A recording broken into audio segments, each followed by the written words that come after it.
Hello सबै साथीहरू नमस्कार। म आज यो काँक्राको 3G कटिङ बारेमा केही कुरा भन्दैछु।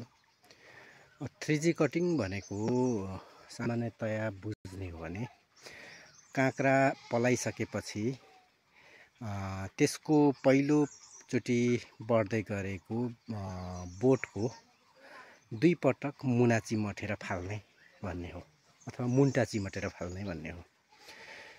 जस्तो यदि यो चाहिँ पहिली पलाएको मुन्टा हो भने 1 फिट जति अग्लो भइसकेपछि यसलाई यतै काटेर फाल्नुपर्छ। त्यस पछाडि अब यो आँखाहरूबाट फेरि अरू मुना अथवा हाँगा पलाउँछ।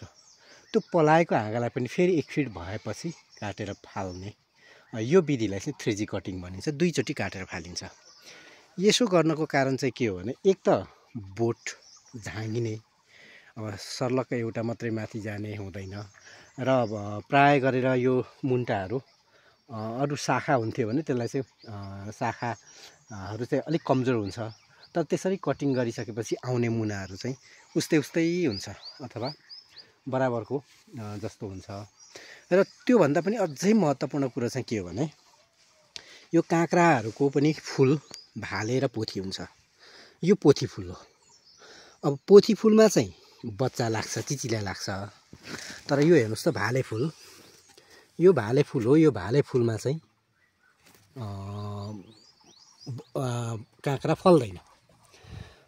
के सामान्यतया के हो भने, यो लहरे बालीमा चाहिँ पहिलो र दोस्रो हाँगा भन्दा तेस्रो हाँगामा बढी पोथी फुल फुल्छ र बढीभन्दा बढी फल लाग्छ। अब हामी हेरौँ न, यो तलकोमा फुलमा कुनै पनि चिचिला लागेको छैन, तर जुन माथि आइसकेपछि यो प्रायः गरेर प्रत्येकमै यसरी यो पोथी फुल फुलेर चिचिला लाग्दै गरेको देख्न सकिन्छ।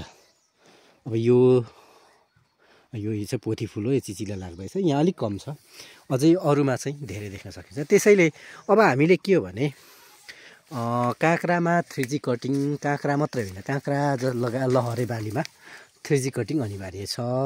र यो चाहिँ भक्तपुर लोकल काँक्रा हो।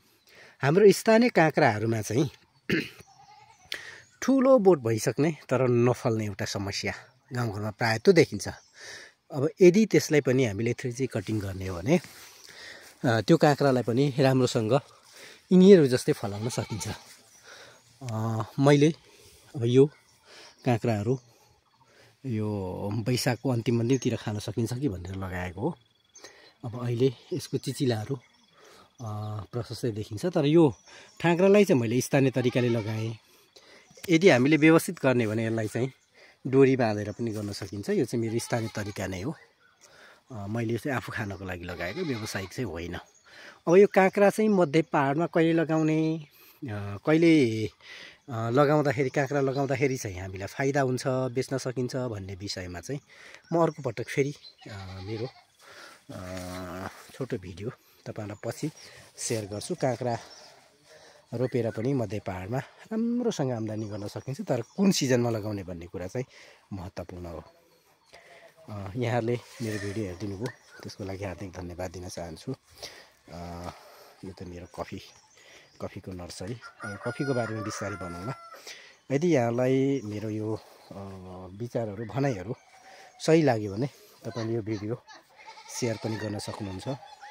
मेरो युट्युब च्यानललाई फलो गरेर, सब्सक्राइब गरेर सहयोग पनि गर्न सक्नुहुन्छ। धन्यवाद।